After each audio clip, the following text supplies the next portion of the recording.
Catherine. Hi, I'm Robert. Welcome to the next instalment of Around the Kitchen Island. Today we're going to be talking about the kitchen island. Is this something that's on your wish list? If so, we're going to be talking you through 3 things that you need to consider when planning a kitchen island. So the number one is, how much space do I need to allow to be able to facilitate a kitchen island within the room? Secondly is the seating options for the island. And do you want the kitchen island to be what we call a working island? Would you have a hob in there, have a sink, or maybe you don't have anything, or maybe you have both? Planning an island into a kitchen design, what do we need to consider? The first thing, if I would want to look from the room above, I would have the bifolds back here, the entrance of the hallway into the room. I'll be looking at my space that I have available to me. Now, my natural inclination is I would want to have the island running parallel to the longest length. So in this rectangular design, this would be our longest length. So I would want to see the island in this orientation.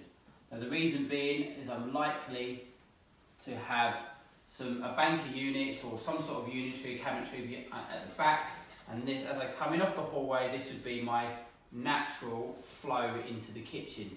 So the 2 main things that I would want to guarantee is this distance through here, because this is what I would call a traffic route, and this distance here is super important between this bank and the island. Now, as an absolute minimum, I'd want to see 900, but my ideal in all our designs is we try and aim for 1200. The reason we do this is because when I empty the dishwasher, I've got the door down, I'm unloading the plates. I don't want to block off this area behind me so that Rob can't walk through and start making me a cup of tea I've just asked for. So we need to always make sure we've got enough of a walkway, otherwise it's a completely impractical space. Similarly, if we go to the other side on the wall units, there may be some big pan drawers. I don't want to prevent myself from being able to get on with the task at hand.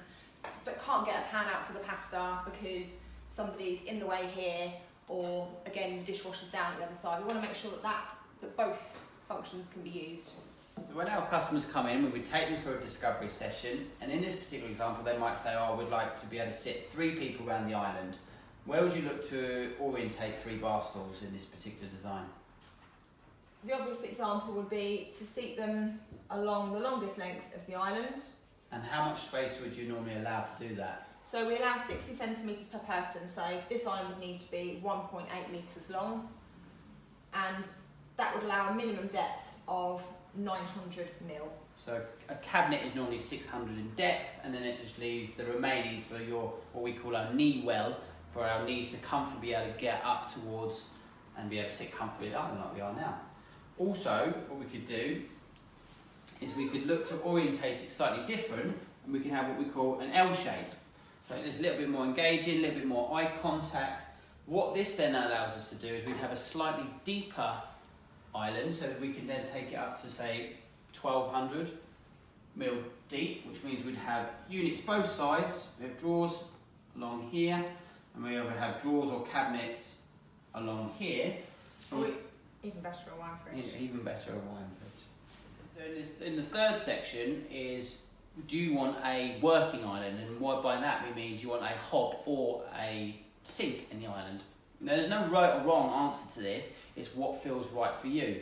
There are pros and cons. So, for give an example, if you were going to have a sink in the island, what would Well, work? going back to the first example for the layout of the island, you may not wish to have a hob in this section because you might feel like these people are too close to what we would call the spit zone. So a sink may be better for this layout.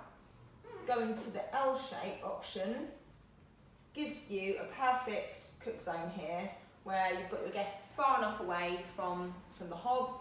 You've got a nice bit of prep area over here, and you can still be really social with your guests. Things to consider with having a sink in the island, for example, would be to think about the mess that may be left behind when you're prepping for dinner. If you've got guests around, you may not want them to be sitting on an island with lots of dirty things piled up in the sink. Some people like to have a sink area tucked away. Something else to think about with the hob in the island is extraction. If you're having an extension, you may have a lantern, you may have a pitched roof. Skylights. It has implications for extraction, so there's lots of things to consider. But at the discovery session, we'll talk to you about what you want, how we can make it work for your space, and we'll give you lots of different options. So thanks for watching. We hope you found this informative. This is a brief introduction to what you need to consider when planning your kitchen island, and we look forward to seeing you again soon on the next episode. Always happy to answer any questions, so if there's anything you want to know about islands or anything else kitchen related, just get in touch. Drop them in the comments. We do regularly reply to them, and then we look forward to trying to take them on as a part of the next segments. Thank you. Cheers, bye.